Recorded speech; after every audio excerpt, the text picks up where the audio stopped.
Welcome back to the last segment of today's episode on soups. Nick, D, is there any aspect of soup that we have not yet discussed that you are just simmering to talk about? Well, yes, but I think we need to have a second episode about this. What's that? About soup. Oh, about soup. Okay.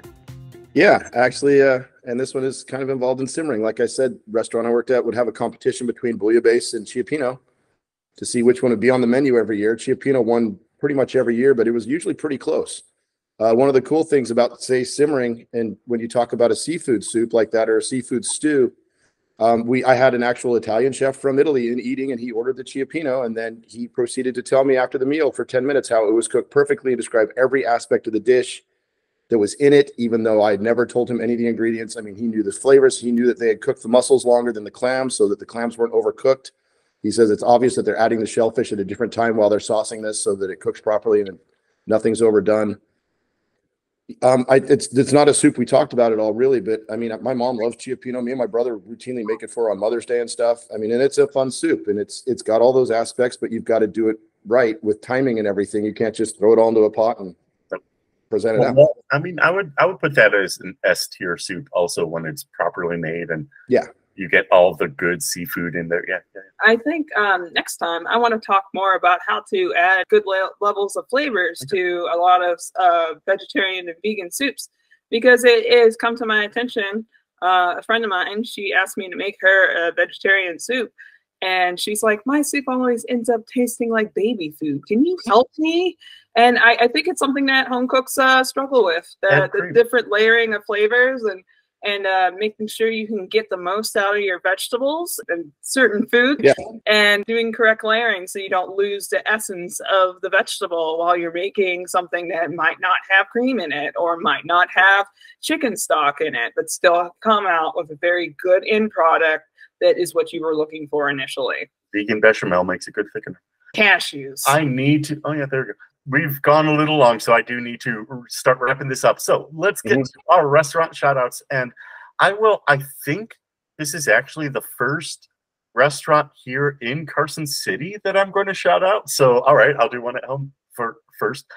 And that is Carson Donut, by far the best donut in Carson City. It is family owned. It's tucked away in a totally inconvenient spot behind a car wash next to a mattress store, but they are consistently great at what they do. Are they high-end fancy donuts? No. Are they going to be better than what you could get at the gas station or the grocery store? Absolutely.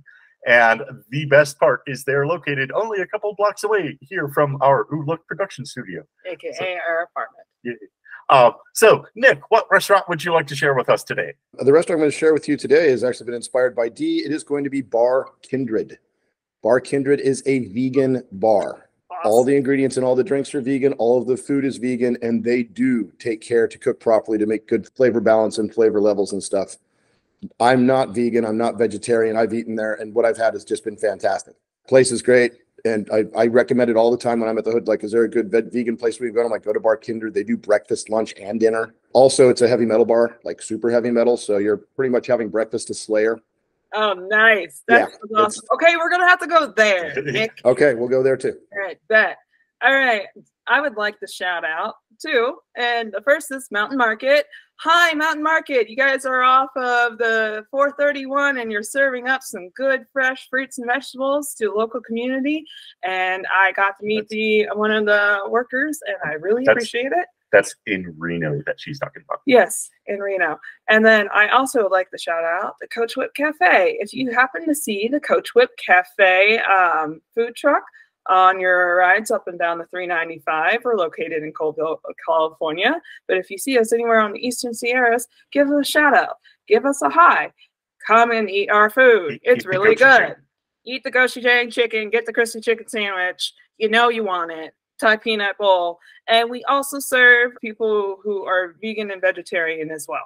So come and show up and say hi. We're usually around Bishop and Lone Pine and Colville, California. So if you see us, stop in and I'll be there. Great. All right. Well, thank you all for listening. Please like, subscribe, and share with your friends. Once again, thank you, Denen Oliver, for joining us today. I'll be here all week. And My co-host is Nick Parkin. The music you hear is by Andrew Smith. Deneen Oliver does our social media. Hey, that's you. And I'm Josh Hobson, and I take care of most of the rest of it. Tune in next week for our first episode on my favorite food, pizza. Eat well and take care of each other.